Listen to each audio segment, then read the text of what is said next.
Good morning, everybody. I wanted to thank all of you who are here on this day to talk about a topic that is obviously near and dear to my heart, but has really become very important to Kaiser Permanente as a whole.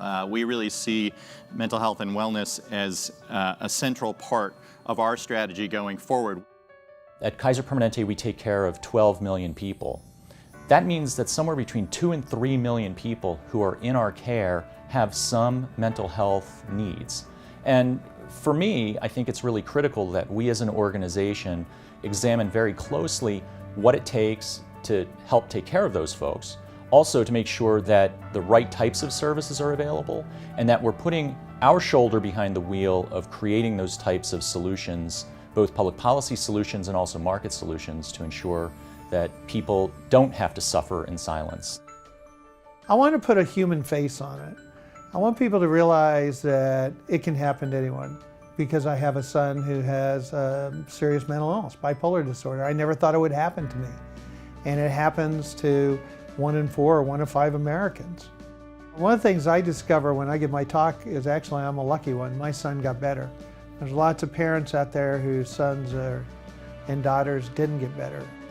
At Kaiser Permanente, we are about total health, mind, body, and spirit.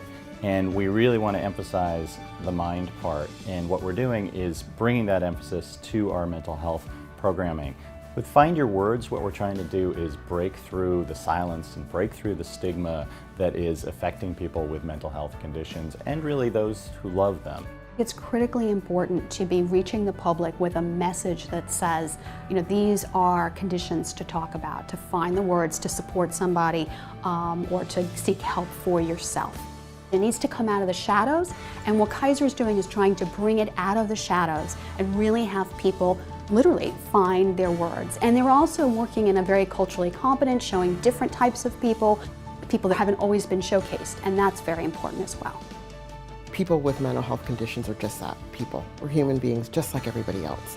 A lot of things that show up that people think are symptoms may in fact just be being human. So how can we start with the human and the person first? It's a cross-section of people, so these are all not mental health people. So that's kind of exciting to see that these are people that are advocates, they're program people, administrators, government people, people with lived experience, family members. Again, I think if we come collectively together, even if our experiences may be a bit different, and that creates this sort of collaborative problem solving.